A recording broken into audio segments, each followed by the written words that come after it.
UPA హయాంలో మొదలుపెట్టిన సంక్షేమ పథకాలను బీజేపీ సర్కార్ నీరుగారుస్తోంది. నిధుల్లో భారీగా కోతలు పెడుతూ కీలక పథకాల అమలు బాధ్యతల నుంచి క్రమంగా తప్పుకుంటోంది. నిబంధనల పేరుతో మొత్తం పథకాలనే పక్కన పెట్టాలని చూస్తుంది. ప్రతి రూపాయికి లెక్కలు అడుగుతూ కఠిన నిబంధనలతో రాష్ట్రాల చేతులు కట్టేస్తుంది కేంద్ర సర్కార్. ఫలితంగా ఆయా పథకాల నిర్వహణ భారమంతా రాష్ట్ర ప్రభుత్వాలపైనే పడుతోంది.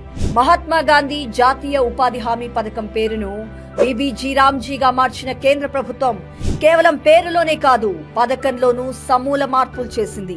గతంలో కేంద్ర ప్రభుత్వం తన వాటాను 90% చెల్లిస్తే రాష్ట్రాలు కేవలం 10% మాత్రమే భరించేవి. కూలీల వేతనాల శాతం, అడ్మినిస్ట్రేషన్ ఖర్చులు 100% పూర్తిగా కేంద్ర ప్రభుత్వమే చెల్లించేది. కేవలం మెటీరియల్ ఖర్చులో మాత్రమే రాష్ట్రం 25% పెట్టుకునేది.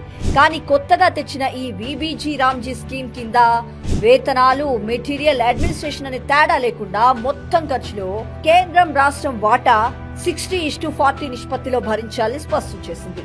కేంద్రం తెచ్చిన ఈ విధానంతో రాష్ట్రానికి ఏటా 1,300 కోట్ల రూపాయల అదనపు భారం పడనుంది. జాతీయ ఆరోగ్య మిషన్ అమలులో కేంద్రం తీరు రాష్ట్రానికి శాపంగా మారింది. మొదట్లో ఈ పథకంలో కేంద్రం రాష్ట్రాల నిధుల వాటా 75:25 గా ఉండగా ప్రస్తుతం 60:40కి మార్చారు. ఇలా అంగన్వాడీ కేంద్రాల నిర్వహణపై కూడా కేంద్ర ప్రభుత్వం అడ్డంగా చేతులెత్తేసింది.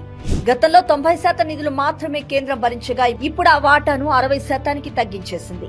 గతంలో ప్రధానమంత్రి గ్రామీణ సడక్ యోజన పథకం కింద రోడ్ల నిర్మాణానికి 90% నుంచి 100% నిధులను కేంద్రమే భరించేది. తాజా నిబంధనల ప్రకారం దీన్ని కూడా 60:40 రేషియోకి కుదించారు. వ్యవసాయ రంగానికి అత్యంత కీలకమైన గ్రీన్ రెవల్యూషన్, కృషోన్నతి యోజనలో గతంలో 100% నిధులను కేంద్రమే ఇచ్చేది. ఇప్పుడు అది కూడా 60%కి పడిపోయింది. పీఎం ఫసల్ బీమా యోజనలోనైతే పరిస్థితి మరీ దారుణంగా ఉంది. గతంలో 50:50గా ఉన్న నిష్పత్తిని మార్చి ఇప్పుడు కేవలం 25% మాత్రమే ఇస్తామని తేల్చింది. అలాగే ఎన్డీఆర్ఎఫ్, ఎస్డీఆర్ఎఫ్ నిధుల విడుదలలోనూ రాజకీయ కోణంలో వ్యవహరిస్తూ ప్రతిపక్ష పాలిత రాష్ట్రాలకు పూర్తిగా మొండి చేయి చూపుతోంది. ప్రధానమంత్రి ఆవాస్ యోజన స్కీమ్ కింద కేంద్రం ఇస్తున్న సాయం ప్రస్తుత మార్కెట్ ధరలకు ఎంత మాత్రం పొంతన లేకుండా ఉంది.